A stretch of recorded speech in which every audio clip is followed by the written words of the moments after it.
اگر ہم غور کریں تو بیسک ہم جو ہے وہ مصروف رہتے ہیں،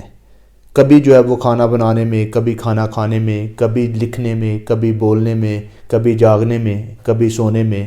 کبھی جو ہے کسی نہ کسی حوالے سے مقصد میں، کبھی بے مقصدیت میں، کسی نہ کسی حوالے سے مصروف رہتے ہیں۔ بلکہ اگر یوں کہا جائے کہ اس کائنات کا ذرہ ذرہ، پتہ پتہ،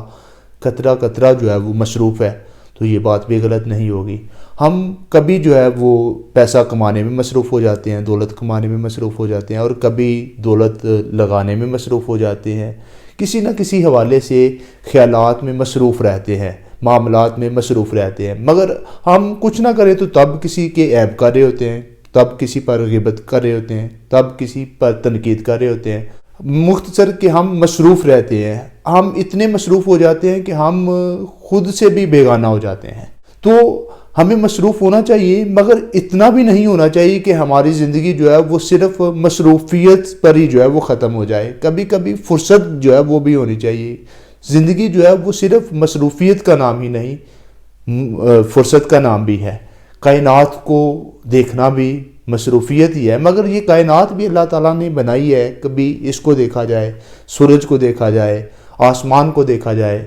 گرتی ہوئی آبشاروں کو دیکھا جائے، تو یہ بھی جو ہے وہ نظارہ ہے، یہ بھی ایک جو ہے وہ خدا کی بنائی ہوئی چیزیں ہیں۔ اس میں کوئی شک نہیں کہ یہ بھی مصروفیت ہی ہے، مگر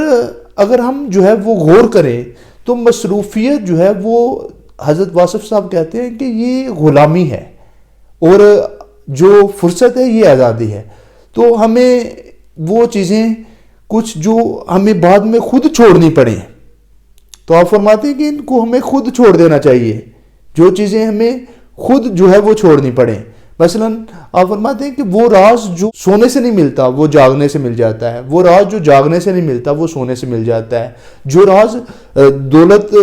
جو ہے وہ جمع کرنے سے نہیں ملتا وہ خرچ کرنے سے مل جاتا ہے، وہ راز جو ٹھہرنے سے نہیں ملتا وہ سفر میں مل جاتا ہے۔ تو کہیں نہ کہیں جو ہے وہ جب انسان خود کو چینج کرتا ہے تو وہ راز جو ہے وہ مل جاتا ہے۔ تو ہمیں مصروفیت رکھنی چاہیے، مگر مصروفیت اتنی ہونی چاہیے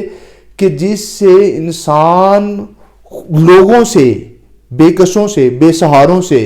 جو ہے وہ بیگانہ نہ ہو، جو درد مند ہیں ان سے بیگانہ نہ ہو، جو رشتہ دار ہیں ان سے بیگانہ نہ ہو۔ تو مصروفیت ہو، مگر اتنا بھی مصروف نہ ہو جائیں کہ آپ کے آس پاس کیا ہو رہا ہے آپ کو پتہ نہ ہو، آپ کا بھائی کتنی مشکل میں ہے مگر آپ کو پتہ نہ ہو۔ تو مصروف ہوں مگر اتنا بھی نہ ہو جائیں کہ آپ کی زندگی جو ہے وہ صرف مصروفیت کے ہی گرد گھومے۔ تو ہمیں مصروف ہونا چاہیے، مگر ان چیزوں کو جو بے مقصد ہیں، جو فضول ہیں، ان کو چھوڑ دینا چاہیے کہ جو بعد میں خود بخود چھڑوائی جائیں، یا جن کو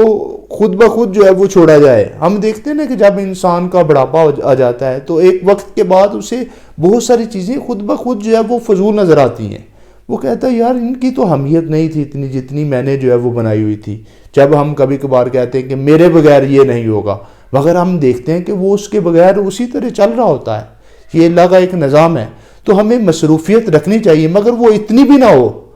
کہ ہم جو ہے وہ خود سے بیگانہ ہو جائیں، ہم اپنے آس پاس جو لوگ ہیں ان سے بھی بیگانہ ہو جائیں، ہم جو ہے وہ اپنے دوستوں سے بھی بیگانہ ہو جائیں، ہم جو ہے وہ اپنے رشتہ داروں سے بھی بیگانہ ہو جائیں، ہم جو ہمارے آس پاس بے سہارا اور درد مند لوگ ہیں ان سے بھی بیگانہ ہو جائیں۔